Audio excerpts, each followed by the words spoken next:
itu kan tipe promo yang yang kalau kalian belajar satu materi itu sejam 2 jam nggak bakal cukup kan, karena apa, karena materinya banyak dan luas gitu. Jadi aku memilih untuk pertemuan kali ini kita latihan soal biar kita bisa latihan buat memahami dan menganalisis soal-soal kayak gitu guys. Nah sebelumnya kenalin dulu deh, kenalin nama aku Farah Nabila Kuranta.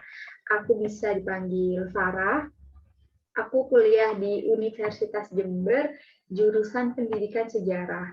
Dan aku angkatan 2021. Jadi sekarang masuk semester 2. Oke, biar nggak lama-lama ya, karena ini siang-siang ya. Kalau siang kan bawaannya ngantuk, capek. Tapi kita di sini ngabuburitnya yang positif nih. Kita ambis UTBK gitu.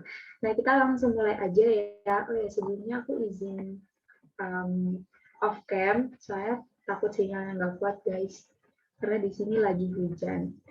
Oke, aku share screen dulu ya.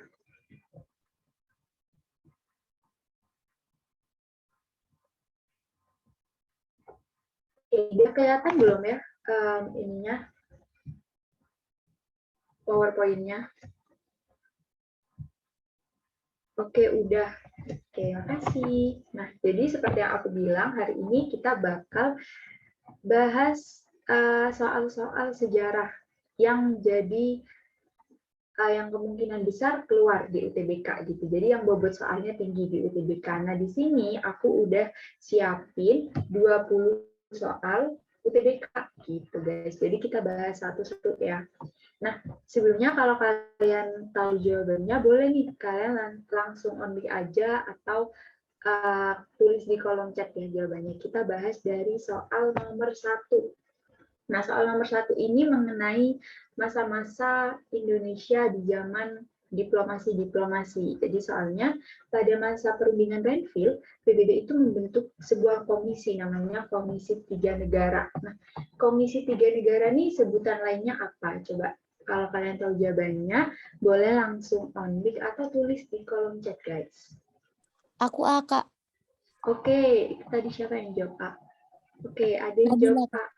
Oke, yuk yang lain yuk.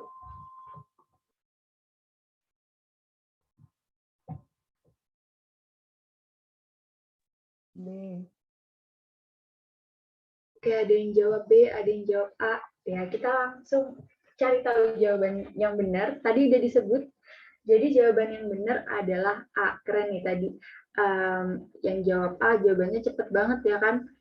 Cepat dan benar. Jadi yang benar itu adalah Komisi Jasa Baik, guys. Jadi untuk menyelesaikan masalah Indonesia sama Belanda, PBB itu membentuk KTN, ya kan, atau Komisi Tiga Negara, atau juga disebut Komisi Jasa Baik. Nah, Komisi Jasa Baik atau KTN ini, aku spill ya, itu terdiri dari 3 negara. Coba dong sebutin, ada yang ingat nggak? 3 negara yang tergabung dalam KTN. Oke, apa? Amerika, Australia, sama Indonesia. Amerika, Australia. Yang Indonesia kurang tepat nih. Tapi yang Amerika, Australia udah benar.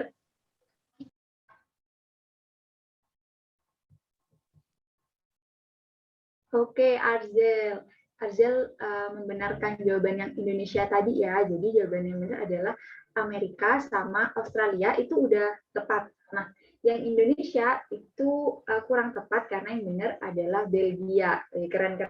Jadi yang benar Amerika, Australia, sama Belgia ya. KTN itu terdiri dari 3 negara itu.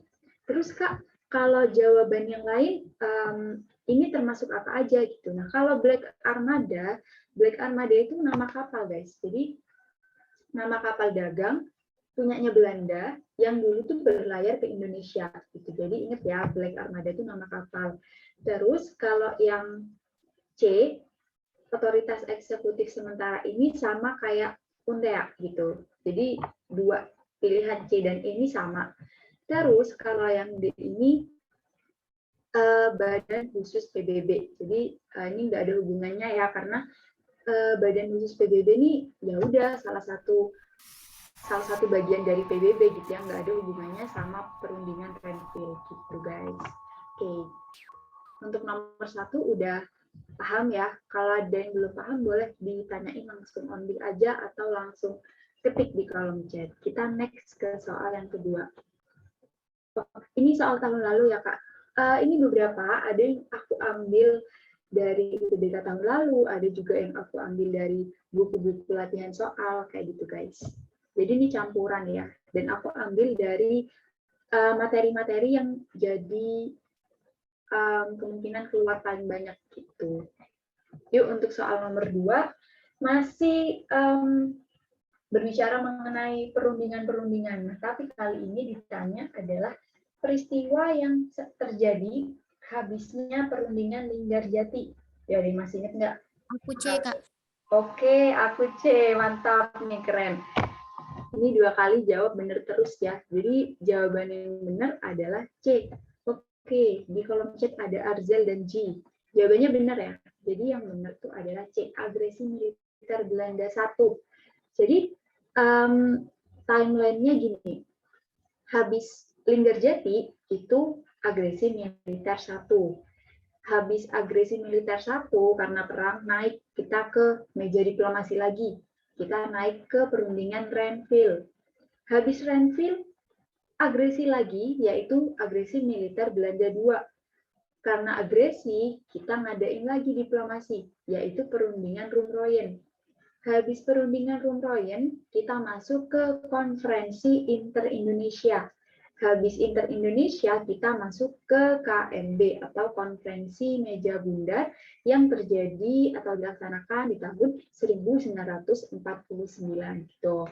Jadi kalau kalian belajar sejarah, jangan cuma belajar kayak perundingan Linggarjati adalah bla bla bla bla. Ya, tapi kalian juga harus paham dengan apa yang terjadi sebelum Linggarjati dan sesudah Linggarjati gitu. Karena sejarah itu kan saling berkaitan. Nah, dan nggak cuma sejarah Indonesia, kalau kalian belajar sejarah dunia juga kayak gitu ya. Jadi dihafalin, habis Linggarjati agresi militer 1, habis itu Renville agresi militer 2, habis itu Rumroyen masuk konferensi Inter-Indonesia, dan yang terakhir adalah KMB. Oke, untuk yang nomor 2 udah jelas ya. Kalau ada yang mau ditanyain, langsung aja tanyain. Gak usah malu-malu. Nih, kita di sini belajar bareng, oke? Kita next ke soal ketiga. By the way, ini pada pinter-pinter nih, jawabnya cepat semua. Oke, kalau nomor 3 kita mundur dari masa Linggarjati ke masa kerajaan. Di sini kita ngomongin tentang Majapahit, di mana Patih Gajah Mada itu pernah menyelamatkan Majapahit dari keruntuhan yang disebabkan oleh apa? D, Kak. Apa tadi? D atau B? D. D. Pemberontakan putih ya. Yuk yang lain, ditunggu nih. Menurut kalian yang mana sih jawabannya?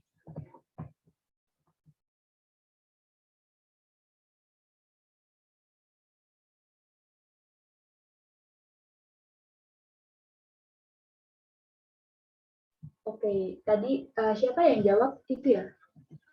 Tadi yang jawab.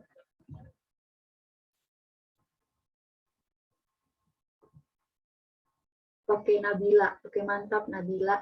Jawabannya benar lagi. Jadi untuk Patih Gajah Mada itu menyelamatkan Majapahit dari keruntuhan yang disebabkan oleh pemberontakan putih. Kalian jangan sampai ini ya ketuker antara perang Parekrek sama pemberontakan putih. Loh Kak, terus bedanya di mana? Nah, jadi kalau pemberontakan putih, ini jawaban yang benar ya, yang D, itu terjadi pada saat Majapahit dipimpin sama Jaya Negara. Nah, pemberontakan putih terjadi, ingat ya, pemberontakan putih terjadi ketika Majapahit di bawah kekuasaannya Jaya Negara. Nah, pada masa itu Majapahit itu sudah mengalami keruntuhan, tapi karena punya patih yang super hebat, super keren, dan sangat setia, yaitu Patih Gajah Mada, yang Patih Gajah Mada ini setia banget gitu sama Jaya Negara. Akhirnya si Jaya Negara ini berhasil diamankan sama Patih Gajah Mada. Karena kan pada saat itu pemberontakannya menyerang kerajaannya yang otomatis membahayakan raja. Sehingga Patih Gajah Mada mengamankan dulu Jayanegara dan kemudian menumpas pemberontakan putih ini. Jadi yang awalnya Majapahit sudah istilahnya di ujung tanduk gitu ya, sudah mau runtuh, berhasil diselamatkan karena usaha dari Pati Gajah Mada. Nah, kalau Perang Parekrek itu perang yang menyebabkan Majapahit runtuh.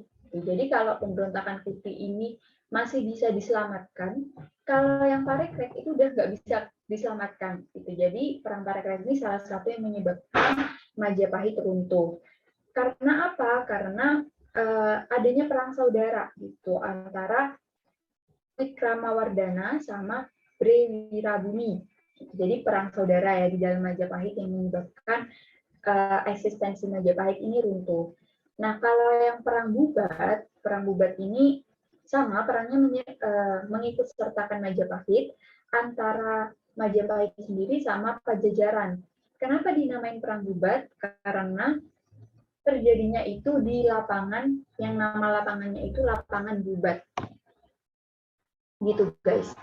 Terus kalau yang perang Padri ini terjadinya di Sumatera Barat ya, antara kaum adat dan kaum Padri. Coba ada ingat nggak siapa tokoh pahlawan yang ikut dalam perang Padri?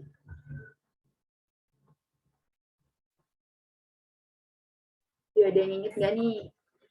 Ya, itu siapa tadi, ada yang mau on mic ya?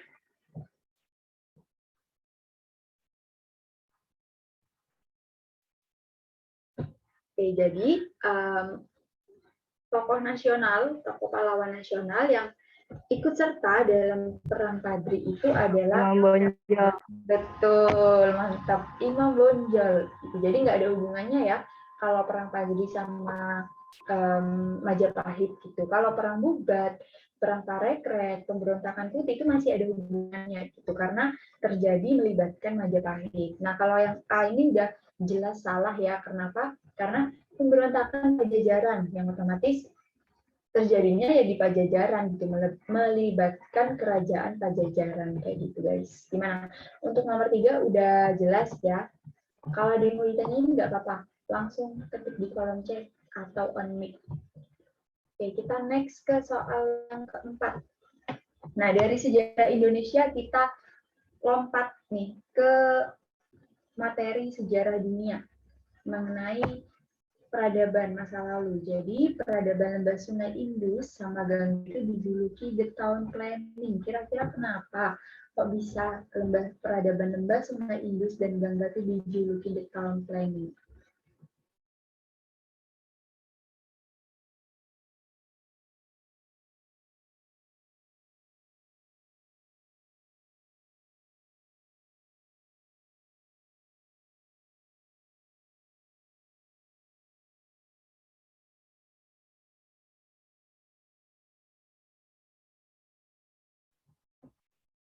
Oke, untuk Cindy, tadi telat. Iya, nggak apa-apa. Tadi jawabannya pemberontakan putih ya, yang soal nomor 3. Oke, ini udah ada beberapa yang jawab. Dan ada Faiz jawab D, terus ada G jawab D juga.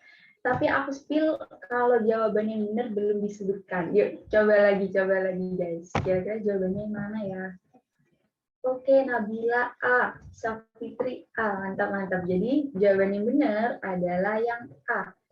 Jadi soal sejarah tuh ini ya, menjebak ya, kayak semua jawaban tuh kelihatannya benar gitu, tapi harus dicari lagi satu jawaban yang paling tepat. Jadi jawaban yang benar untuk nomor 4 itu adalah A. Kita lihat ya, the town planning. Berarti kota yang terencana gitu. Kenapa kok jawabannya yang A? Karena kalau kalian cari ya di Google, kota Mohenjo-daro dan Harappa, itu kotanya sangat-sangat teratur gitu. Jadi karena kotanya teratur, bisa kita nilai ya kalau direncanakan dengan baik karena sangat-sangat teratur gitu. Mulai dari kalau misal di zaman sekarang tuh kayak ini loh, kayak perumahan gitu. Jadi rumahnya tuh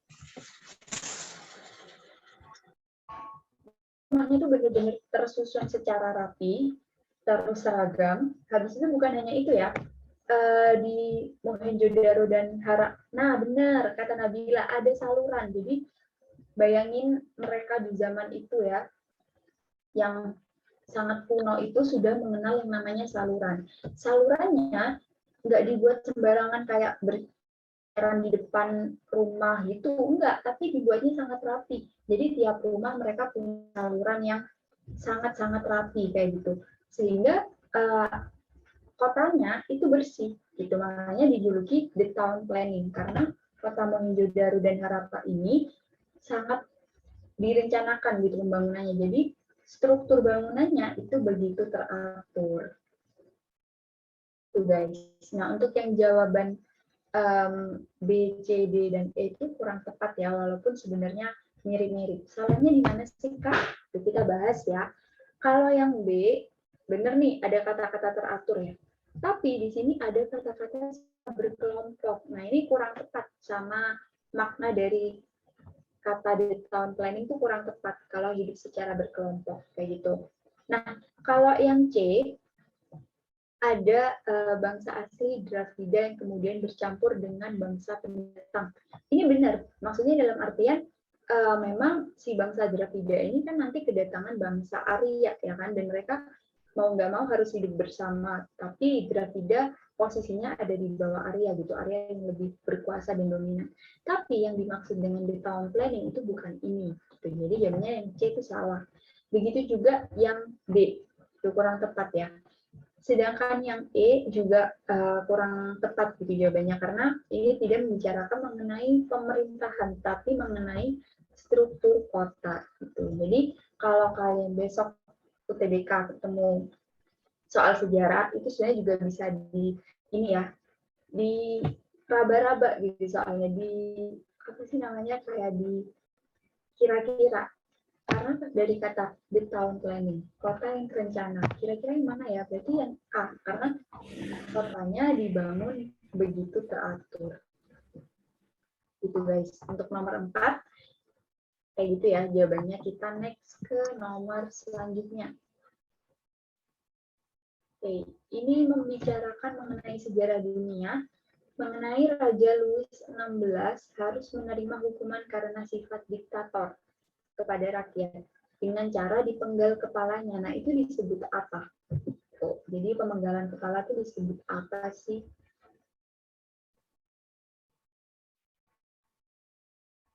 Yang B, Kak. Oke, ada jawab yang B. Yuk, yang lain. Oke, ada yang jawab E, ada yang jawab B, ada yang E juga. Oke, dan jawaban yang benar adalah yang E ya. Ini gila sih, ini pinter-pinter semua nih, amatoris nih. Jawabannya dari tadi tuh benar terus ya jawabannya. Pada udah siap mendapat selamat dari LTMPT nih kayaknya ya. Oke, amin. Jadi untuk yang nomor 5 tuh benar ya, jawabannya yang E, guillotine. Tuh. Jadi si Raja Louis 16 maksudnya, itu kan dia itu seorang raja Prancis yang memang wah terkenal absolut ya, dan terkenal ya udah harus diturutin A kayak gitu. Nah, revolusi Prancis itu ketika rakyat itu menyerbu penjara Bastille untuk menunjukkan pembangkangan terhadap raja. Nah, ia pun mengkhianati negara sendiri sehingga harus melaksanakan guillotine, yaitu hukuman dengan cara pemenggalan kepala, di mana nanti tuh disaksikan langsung sama rakyatnya proses pemenggalan kepala itu. Nah, untuk pilihan yang lain, oke, ini ada benar kata Nabila, jadi yang B ini Liita C. Ismoil gitu ya, ini bacanya pakai aksen Indonesia nih. Itu negara adalah saya. Jadi itu kata-kata yang sering Louis XVI ini sebut. Jadi negara adalah saya. Jadi apapun yang saya bilang ya kalian harus nurut kayak gitu. Selain yang B, Raja Louis itu juga suka ngomong yang A. Nah, kalau yang A ini kayak umpatan, guys. Jadi kayak persetan, bodoh amat gitu artinya. Kalau yang A. Tuh, kalau yang C sama D ini kayak bahasa Perancis biasa gitu.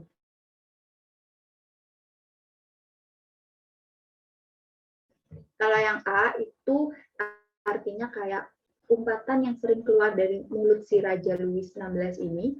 Kalau yang B itu arti dari negara adalah saya. Terus kalau yang E adalah hukuman penggal kepala. Kalau untuk nomor 5 ya, ini udah pada banyak yang jawabannya benar nih. Kita next ke nomor 6. Wah, dari Prancis kita loncat lagi ya ke Indonesia. Jadi kita membahas mengenai pemberontakan Andi Aziz. Kira-kira disebabkan karena apa sih? Yuk, spill jawaban kalian yuk.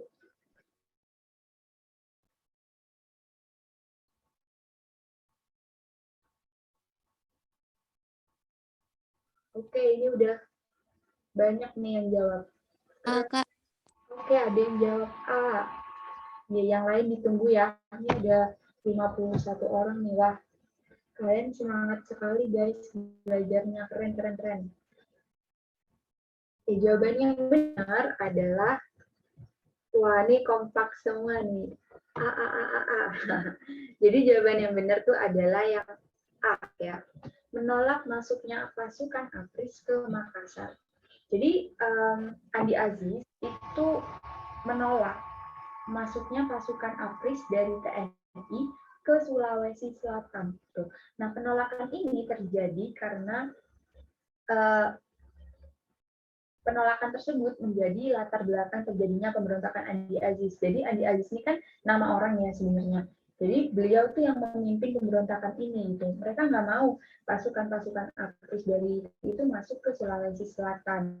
Hingga pada akhirnya pemerintahan RIS atau Republik Indonesia Serikat ya, di masa pemberontakan ini Indonesia tuh masih belum belum, bentuknya itu masih serikat guys. Jadi bukan Republik Indonesia, tapi Republik Indonesia Serikat gitu. Nah, nanti pemerintahan RIS itu mengeluarkan sebuah ultimatum di tanggal 8 April yang menyuruh si Andi Aziz ini, ketua pemberontakannya, dalam waktu 4 kali 24 jam tuh harus datang ke Jakarta untuk mempertanggungjawabkan perbuatannya. Nah, tapi si Andi Aziz ini telat gitu. Dia tuh telat tahu kalau disuruh ke Jakarta, sehingga nanti ditangkap terus diadili gitu. Jadi sebenarnya Andi Aziz tuh masih dikasih kesempatan ya untuk ayo serahkan diri gitulah ke pemerintah, ke Indonesia gitu, untuk mempertanggungjawabkan perbuatannya. Tapi dia tidak datang ke Jakarta, sehingga akhirnya si Andi Aziz diadili kayak gitu guys. Untuk nomor 6. Kita next ya, nih kayaknya udah pada banyak yang benar nih, nggak terlalu susah nih soal nomor 7 nih. Di gambar ini tuh tokoh siapa sih? Yuk. Ada yang ingat nggak nih siapa nih? Bapak siapa nih?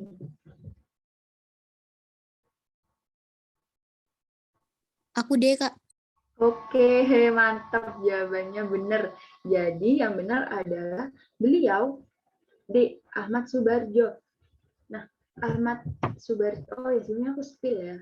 Kalau di UTBK tuh juga banyak kayak keluar gambar-gambar gini gitu. Makanya sering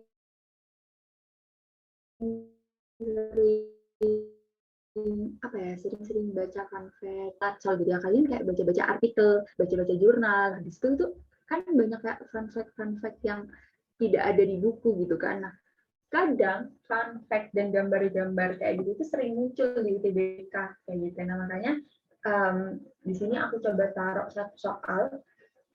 Ini nggak terlalu susah kayak kan. Jadi ini cukup ngehits nih bapaknya nih. Beliau adalah Ahmad Subarjo, di mana dia masuk ke golongan tua ya, yang membawa pulang Soekarno sama Hatta dari Rengas Dengklok. Nah, sebagai salah satu golongan tua, beliau tuh berhasil meyakinkan golongan muda bahwa proklamasi kemerdekaan akan dilaksanakan secepatnya. Jadi golongan muda nggak usah nggak usah menghalangi Soekarno Hatta untuk kembali ke Jakarta gitu. Jadi kan golongan tua sama golongan muda itu beda pendapat kan.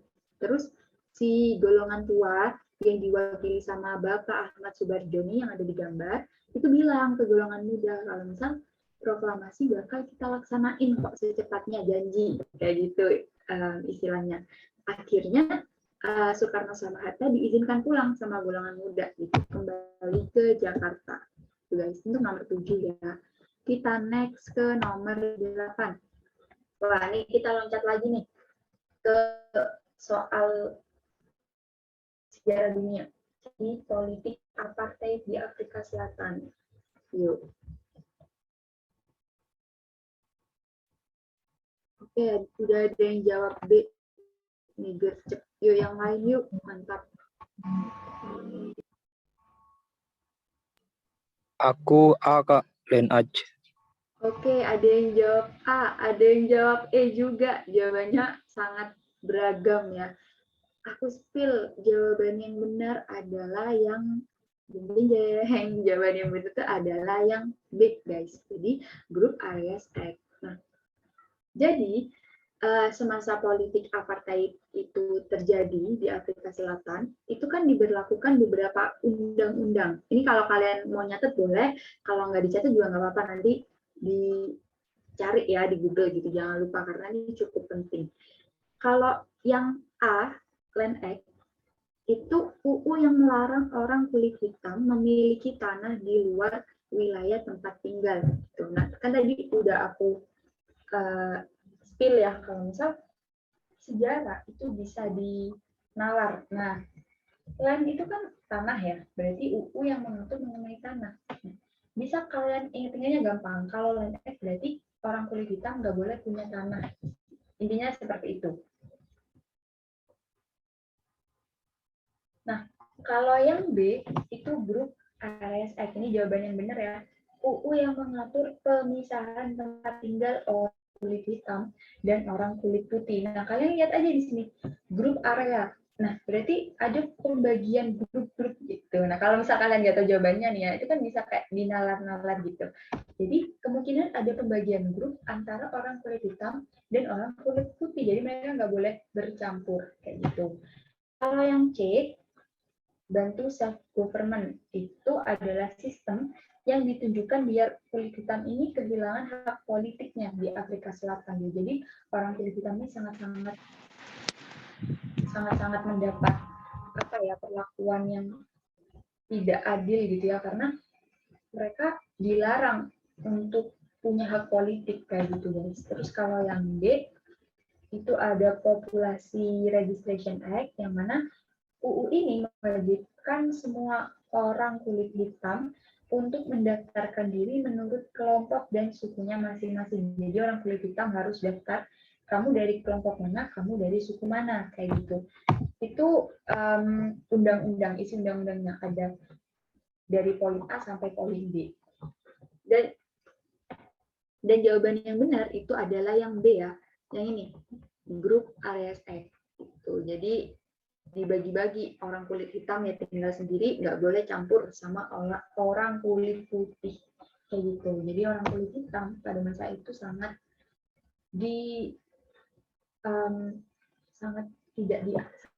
diperlakukan tidak adil kayak gitu guys.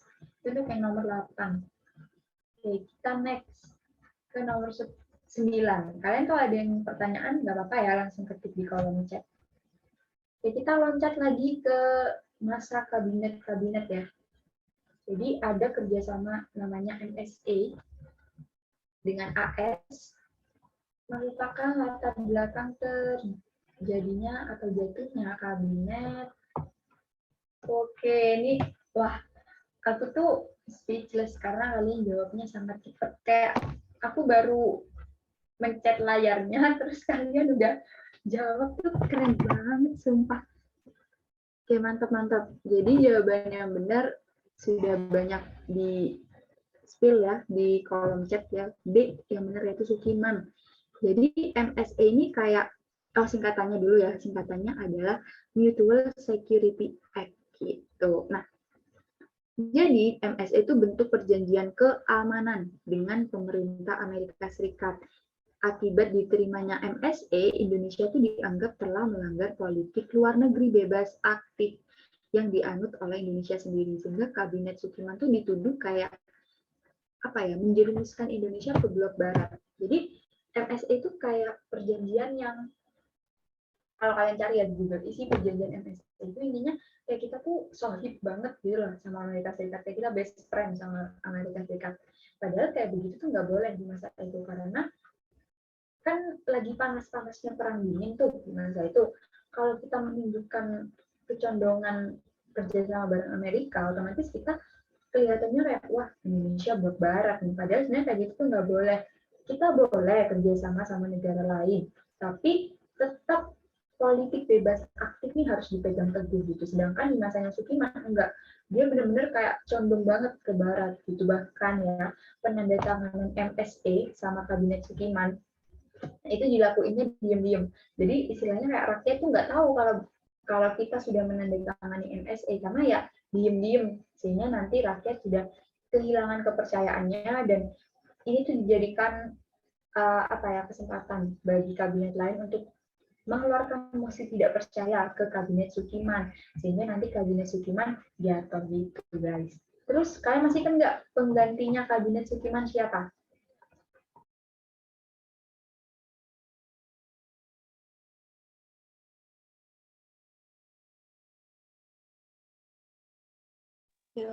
Burhanuddin, Kak.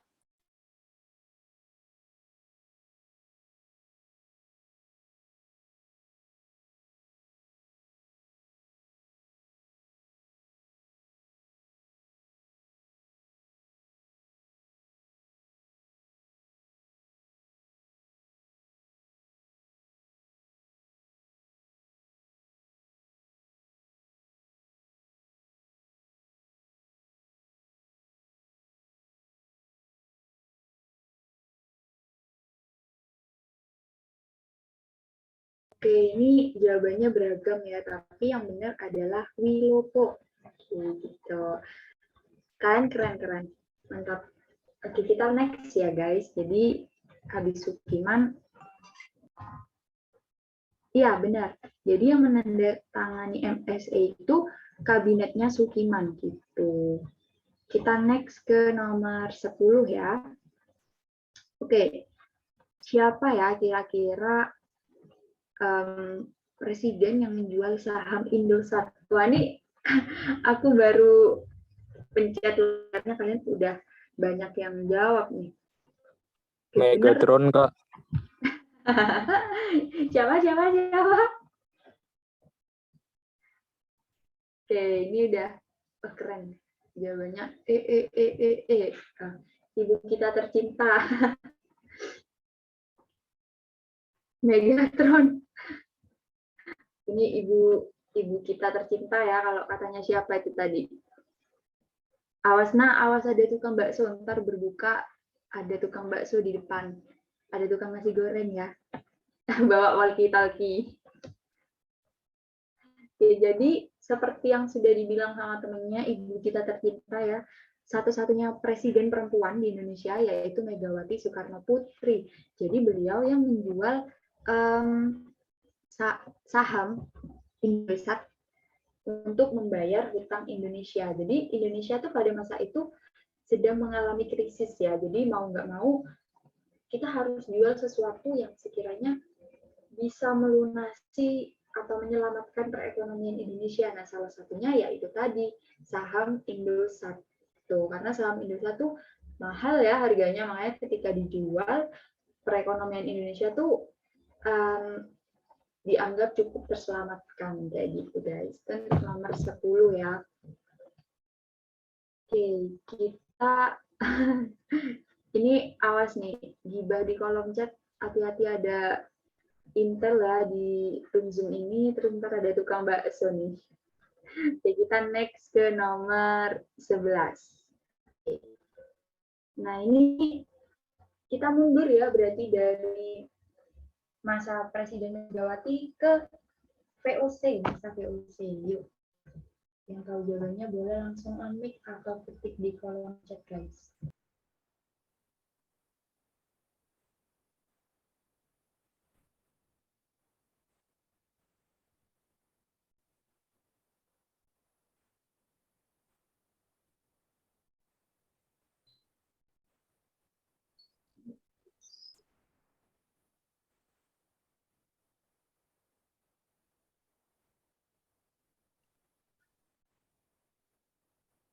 Wah, ini jawabannya sangat beragam ya. Ada yang jawab, banyak yang jawab B, ada juga yang jawab E, ada juga yang jawab C. Nah, dia aku spill. Jawaban yang benar tuh adalah yang dinding dan yang B. Jawaban 1 dan 3. Kita bahas ya satu-satu. Oke, sebelumnya aku kira kalian bakal ini banget ya. Apa sih, bakal mateng banget sama materi VOC. Kenapa? Karena itu tadi, kalian udah belajar ini tuh dari SMP ya kan. Mungkin di sini ada yang linjur, tapi kan kalau IPA tuh tetap dapat materi VOC nggak sih guys? Di sini ada yang linjur nggak? Aku kira tetap dapat ya, karena sejarah Indonesia tuh kayaknya masuk sejarah wajib. Nah kan, jadi VOC ini jadi salah satu materi yang alah sih ya gampang nih, karena kita udah sering ketemu. Nah, jadi jawabannya benar tuh B. Kenapa? Karena ada beberapa kebijakan VOC ya. Yang pertama ada Verplinte Leverante. Nah, itu aku bacanya pakai aksen Indonesia tuh, karena nggak bisa bahasa Belanda ya. Jadi kalau yang nomor 1 nih, itu rakyat diharuskan menjual hasil bumi ke VOC. Wah, itu salah satu bentuk penekanan ya. Kenapa? Karena masyarakat tuh nggak boleh jual ke orang lain. Nggak boleh. Nggak ada ceritanya pedagang atau pemilik tanah atau apa sih yang punya, istilahnya punya bahan-bahan di Indonesia itu jualnya ke pedagang Arab, ke pedagang Cina, nggak boleh, harus jual ke VOC. Dan yang bikin rugi adalah VOC itu maunya harga murah ya guys, gitu. Padahal kalau misal dijual ke pedagang lain di luar VOC, wah harganya bisa sangat tinggi. Tapi kalau dibeli VOC itu harganya sangat-sangat murah, gitu. Makanya Indonesia tuh rugi. Nah, kalau yang kebijakan VOC yang kedua yaitu kontinenten. Jadi kontinenten ini penerapan pajak yang harus dibayar rakyat. Nah, pajaknya itu berupa hasil bumi. Terus kebijakan VOC yang ketiga yaitu ekstirpasi. Gitu. Jadi hak untuk menebang atau memusnahkan tanaman rempah saat hasil produksinya melebihi ketentuan. Jadi kalau misal pohon rempah banyak nih, otomatis nggak langka dong, karena barangnya banyak, berarti harga barangnya gimana? Murah kan harga barangnya itu, sehingga ditebang biar apa? Biar langka lagi gitu guys. Makanya dikurangilah pohon-pohon rempah itu ditebangi. Siapa yang berhak menebang? Pihak VOC, itu ekstirpasi ya. Terus kebijakan yang keempat yaitu pelayaran honey. Jadi pelayaran honey ini pakai perahu kora-kora. Kak, itu Iya. keren, Kak. Iya, kenapa? Yang nomor 4 itu bukan pelayaran honey. Oh iya, jadi kalau di sini aku jelasin ini ya, kebijakan VOC. Nah, kalau yang nomor 2 nih, sama nomor 4, ini bukan kebijakannya VOC gitu. Makanya jawabannya kan salah. Kenapa? Karena yang nomor 2 ini, wah ini udah rame kan dibahas di kolom chat ya kan, terjadi di masanya Dendels. Nah, sedangkan yang land rent atau sewa tanah itu terjadi di masa Raffles. Nah, kalau kebijakan VOC sendiri yang aku sebutkan tadi, ada Verplinte Leverante, terus ada kontingenten, ada hak ekstirpasi, sama pelayaran honey. Jadi yang ditanyakan kebijakan VOC. Jadi yang benar adalah yang nomor 1 dan yang nomor 3 gitu. Kalau yang nomor 2 sama nomor 4 tuh salah ya. Ini diskusi di chat nih pada pinter-pinter nih, kayaknya sudah sangat matang ya sama materi mengenai penjajahan Belanda. Oke.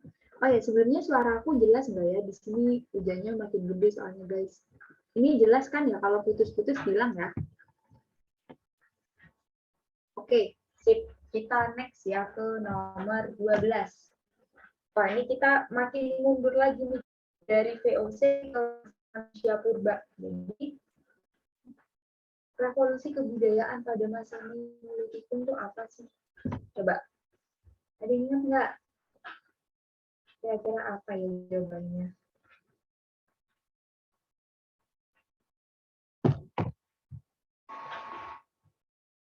Oh, mantap. C, C, C, C, C. Oke. Oke, sip. Ini kalian memang sangat-sangat keren, guys. Serius. Karena aku beneran kayak baru pencet layarnya tuh kalian langsung gercep banget pada jawab, dan jawabannya banyak benernya lagi ya kan. Jadi Neolithic itu disebut sebuah revolusi yang wah banget gitu ya di masa manusia purba. Karena apa? Pada masa itu kita ada lompatan batu besar ya, dari kita mencari tanaman ke bercocok tanam, dari mengumpulkan tanaman, dari mengumpulkan makanan sampai kita bisa memproduksi sendiri gitu. Jadi itu tuh sangat-sangat keren. Karena apa? Otak manusia purba pada saat itu menunjukkan sebuah perkembangan yang pesat gitu, karena kita mulai memahami, oh cara bercocok tanam tuh kayak gini, terus tanaman yang bisa ditanam itu ini, terus cara menanamnya seperti ini, kayak gitu. Itu sudah ditemukan di masa Neolithic pun. Tuh. Di kolom chatnya juga keren-keren nih. Yang B megalitik benar. Jadi kalau penguburan jenazah tuh sebenarnya ya penguburan jenazah, ini rada keluar konteks sih, tapi nggak apa-apa lah ya, aku jelasin dikit. Jadi penguburan jenazah itu sebenarnya ada dua jenis ya, yaitu primer sama sekunder. Jadi kalau yang si primer itu dikuburinya seluruh badan. Jadi misalnya ada manusia purba yang mati, itu seluruh badan langsung dimasukin ke tanah kayak gitu. Tapi kalian sekunder enggak, penguburan sekunder itu badannya diambil gitu. Misal yang mau dikubur yang mau dikubur ininya aja, kayak kakinya aja, atau tengkorak kepalanya aja, atau jari-jarinya aja gitu. Jadi kalau sekunder itu dipilih-pilih mana yang mau dikubur. Nah, kalau yang primer itu satu badan langsung dikubur kayak gitu. Ini penguburan jenazah ya. Oke. Ini juga salah satu materi. Kayaknya ini materi pertama, materi awal-awal lah pokoknya yang dipelajarin ya. Kalau di SMA, di SMP juga dapat. Jadi insya Allah materi ini di luar kepala ya guys ya. Kita next ya ke nomor selanjutnya. 13. Ini gampang sih. Yuk, ini gambar apa nih? Spin, Kak. Spin. Piramida, Kak. Kak. Jadi jawaban yang benar tuh cepet banget nih pada jawab A. Ya, jadi jawaban yang benar tuh A ya, yang spin. Kalau yang piramida ini jangan terkecoh ya, karena di sini gambar fokusnya kan si singa ini ya. Nah, kalau piramida kan yang bentuk segitiga itu nih di belakangnya nih. Nah, ini piramida nih. Tapi yang kita, karena gambarnya fokusnya ke depan, maksudnya yang jadi senternya tuh si gambar ini, berarti jawabannya yang A atau yang spin, guys. Nah, ambigu Kak, kirain belakangnya, iya. Nah, ini nih makanya kalau pas ntar ketemu UTBK tuh ya, kayak soal yang kelihatan gampang tuh malah kelihatan susah. Karena apa? Karena ya, ini yang mana ya, yang depan atau yang belakang kayak gitu. Nah, tapi karena di sini yang gambar pilihnya adalah si gambar singa ini, jadi jawabannya benar yang A ya, yaitu spin. Oke, kalau piramida ya semua tahu lah ya, piramida bentuknya segitiga, yaitu makamnya Firaun. Terus kalau spin, singa kepala manusia gitu, sebagai lambang kekuatan dan kebijaksanaan. Kalau kuil Luxor, pilihan yang E, itu kompleks kuil Mesir kuno yang terletak di tepi sungai Nil. Kalau yang pilihan C, obelix, itu struktur pilar dengan ujung atas berbentuk seperti piramida. Kalau yang tulisan hieroglif, itu sistem tulisan formal yang digunakan sama penduduk sekitar. Jadi sebenarnya pilihan A sampai E itu memang berkaitan semua ya sama lembah sungai ini. Oke, kita next ya. Nah, ini anak asli, anak amatoris keren-keren. Jadi kolom chat nih, kalau kalian ingin dapat pengetahuan tambahan ya dari teman-temannya berdiskusi nih, bisa nih scroll kolom chat karena jawabannya benar-benar ya. Oke, kita next ya guys ke nomor 14. Wah, ini kita masuk lagi ke Prancis ya. Raja yang memiliki semboyan Artis Nosle de Lux. Siapa nih kira-kira? Kalau tadi kan kita bahas Raja Louis XVI. Nah, kalau yang ini, wah ini beragam nih jawabannya nih. Ada yang jawab C, ada yang jawab B, ada yang jawab A. Yuk, kira-kira yang mana jawaban yang benar? Adalah yang B. Louis 15. Jadi, Louis 15, sepeninggal Raja Louis 14, kan otomatis diganti sama Louis 15. Nah, si Louis 15 ini itu dia boros dan suka menghambur-hamburkan uang negara. Jadi terkenal sama semboyannya Apris Nosle de Lux. Ya, jadi ya nikmati sebelum bencana. Nah, justru kata nikmati ini nih yang berakibat buruk karena jatuhnya dia sangat boros. Iya, jawabannya B ya. Louis 15 gitu. Boros banget karena foya-foya, kerjaannya menikmati hidup gitu. Uang pajak rakyat juga dipakai buat foya-foya kayak gitu, guys. Kita next ya. Nomor selanjutnya. Oke, ini kita masuk sejarah Indonesia lagi ya. Tokoh yang mengusulkan biar teks proklamasi itu ditandatangani sama Soekarno-Hatta aja, itu siapa?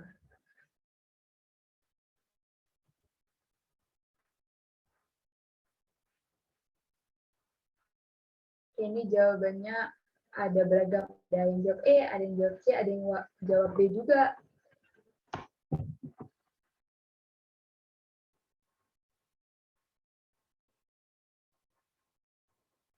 Yuk, ditunggu nih yang lain.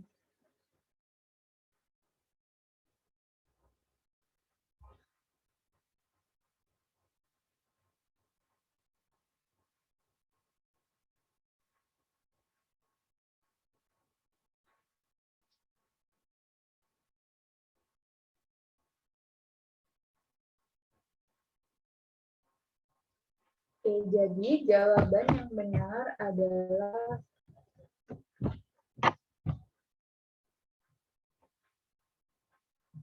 wah, ini beragam ya jawabannya. Jadi jawabannya benar tuh Soekarni ya.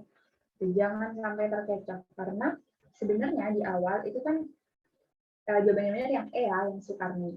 Nah, jadi pas proklamasi dilakukan itu terjadi perdebatan kira-kira siapa yang akan menandatangani teksnya.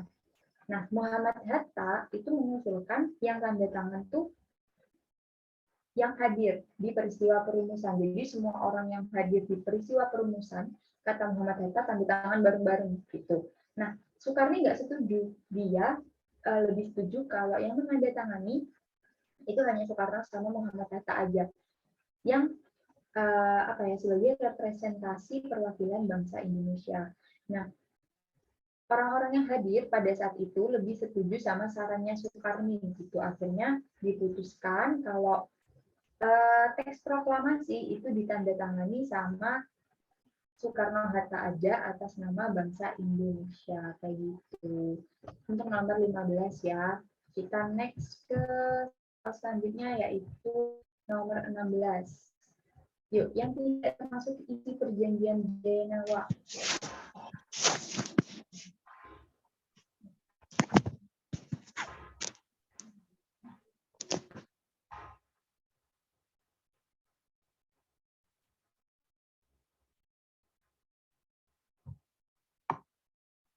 Yuk, kira-kira yang mana yang tidak termasuk perjanjian Jenewa, guys? Kan dari tadi kita pertanyaannya tentang diplomasi Indonesia kan. Nah, sekarang kita loncat ke diplomasi dari luar negeri ini.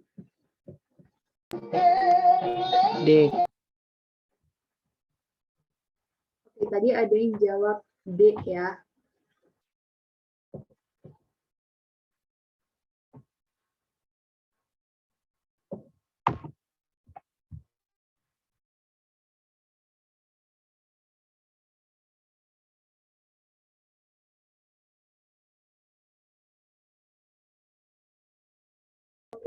jadi untuk nomor 16, wah tidak terasa kurang nomor lagi ya. Jadi untuk nomor 16 jawabannya benar tuh yang C ya. Jadi perjanjian Jenewa sendiri itu kenapa dinamain Jenewa? Diadakannya di Jenewa, daerah Swiss, dengan tujuan untuk membahas Vietnam yang pada saat itu ada perbedaan ideologi gitu. Jadi melalui konvensi Jenewa dihasilkan perjanjian Jenewa.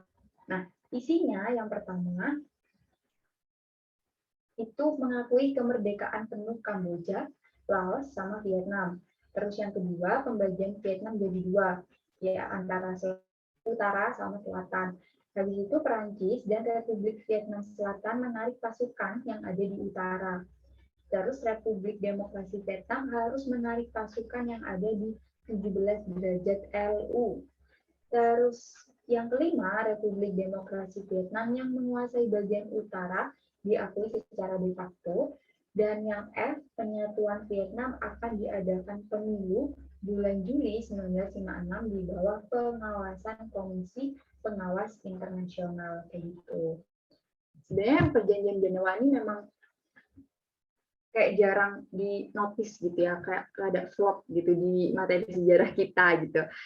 Tapi tidak ada salahnya kita mempelajari hal-hal yang apa ya istilahnya kayak jarang keluar gitu, maksudnya jarang kita sebut di pelajaran sejarah kayak. Jadi ingat aja ya, perjanjian Jenewa itu konferensi yang diadakan di daerah Swiss dan fokus bahasanya adalah daerah atau wilayah Vietnam. Untuk nomor 16 ya. Kita next ke nomor 17. Wah, kita kurang 3 nomor lagi nih. Jadi suasana ini yang ada di samping kanan ini pemilu pada tahun berapa kira-kira?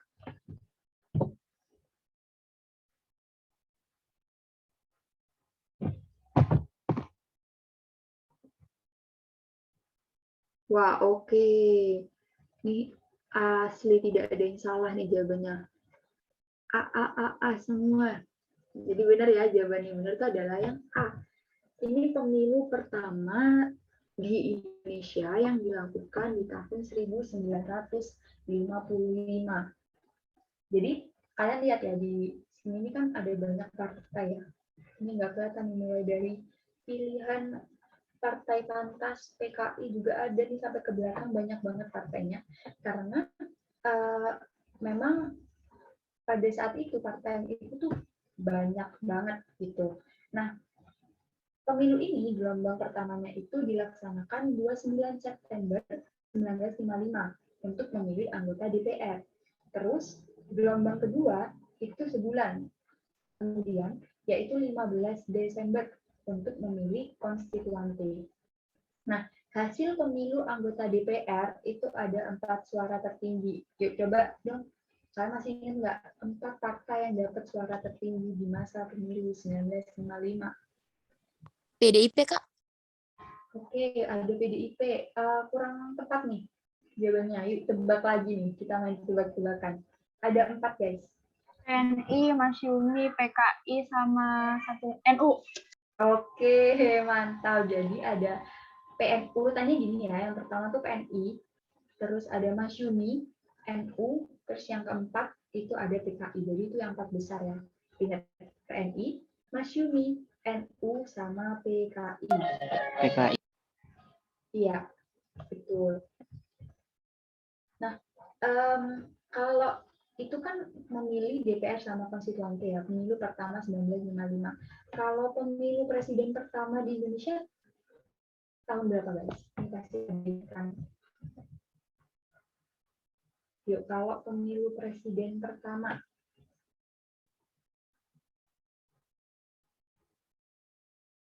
1951 kurang tepat, 1949 kurang tepat juga. Oke, SBY, benar SBY. Tapi itu tahun berapa coba? Pemilu presiden pertama di Indonesia 2004. Oke. Jadi kalian jangan ketuker ya. Kalau pertanyaannya pemilu pertama itu benar jawabannya 1955. Tapi kalau yang ditanya pemilu presiden pertama itu yang benar 2004 ya, karena sebelum 2004 itu presiden itu dipilihnya lewat MPR. Jadi mulai zamannya kayak dari habis Soeharto tuh B.J. Habibie, ada Gus Dur, ada Megawati, itu semuanya dipilihnya sama MPR gitu. Baru di masa Bapak SBY pada waktu itu yang naik itu dipilihnya lewat rakyat gitu. Udah tidak ditunjuk lagi lewat MPR. Gitu guys. Kita next ya. Ke nomor 18.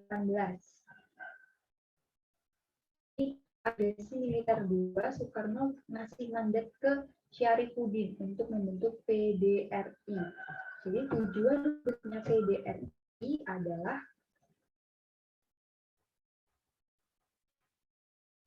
kira-kira mana C, nih? Kak.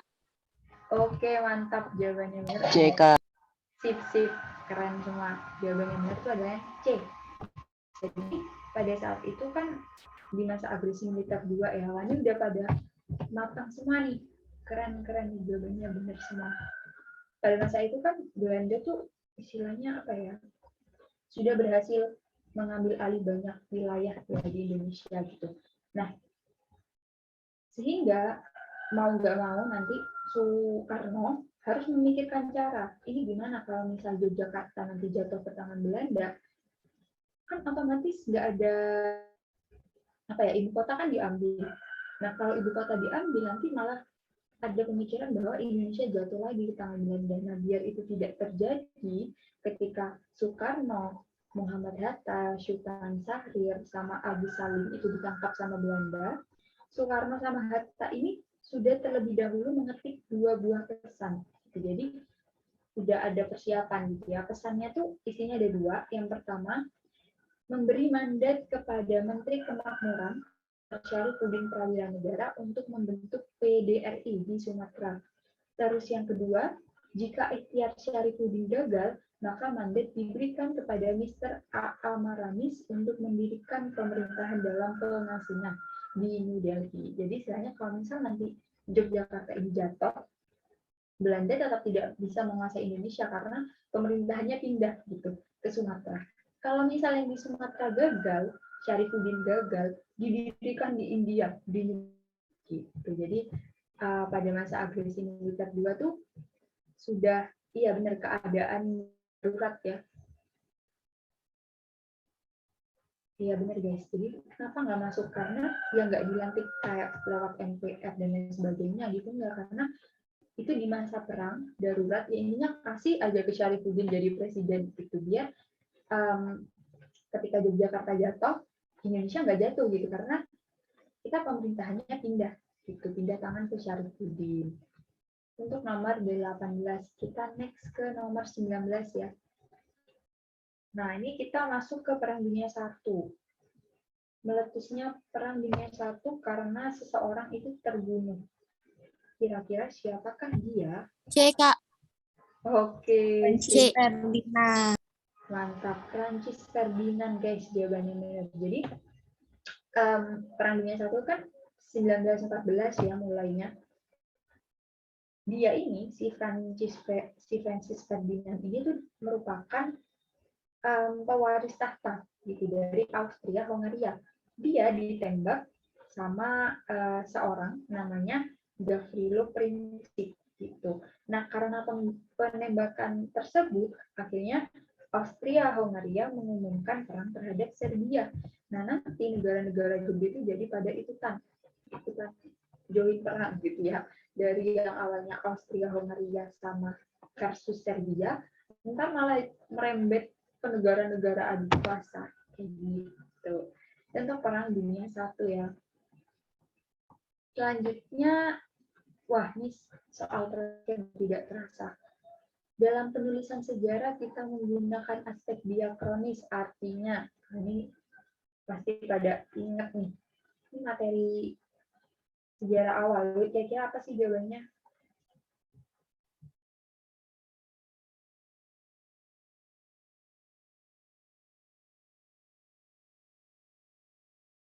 Melebar dalam waktu.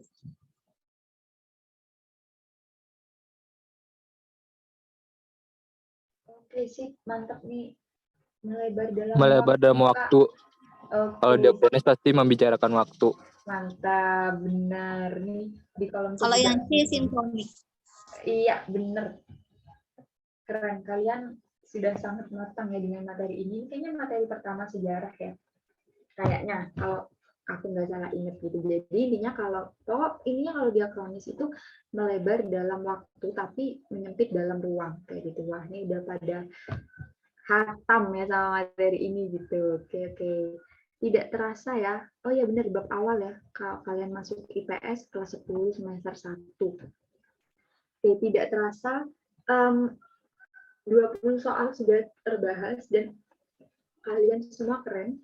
Karena apa? Karena jawabannya pada pinter-pinter guys, pada hampir benar semua. Oh, ada yang SMK juga. Oke, ada yang SMK, ada yang linjur.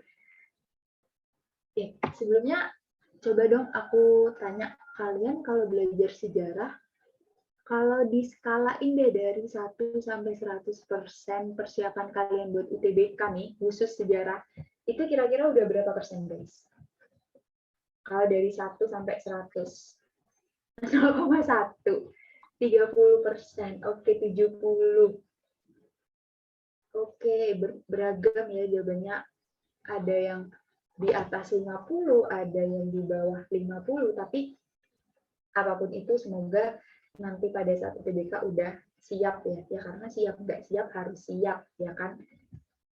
Oke, mantep-mantep. Semangat terus belajarnya. Kalau sejarah aku saranin lebih banyak lebih banyak latihan soal. Karena dari pengalamanku kalau misal sejarah belajar materi itu bener ya, sebanyak itu guys. Jadi kalian banyakin aja latihan soal, karena dari latihan soal itu kan kalian bakal review juga kan. Intinya kalau latihan soal, tiap selesai latihan soal, di review soalnya biar kalian juga baca materinya.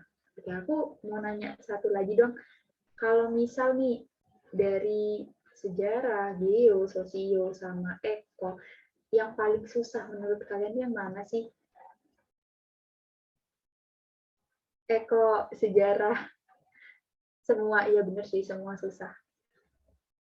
Oke, Eko, banyak jawab ekonomi dan sejarah ya. Ada juga geo, ya bener sih, karena ekonomi itu angka ya, dan sebagai IPS sejati gitu ya, aku juga sangat membenci yang berhubungan sama angka.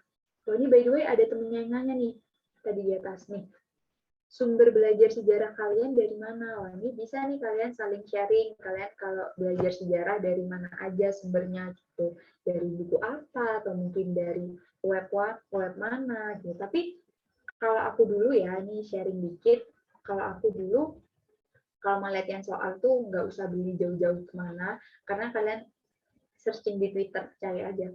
Latsol UTBK, wah itu yang keluar udah banyak. Kalian mau cari tahun berapa, ada.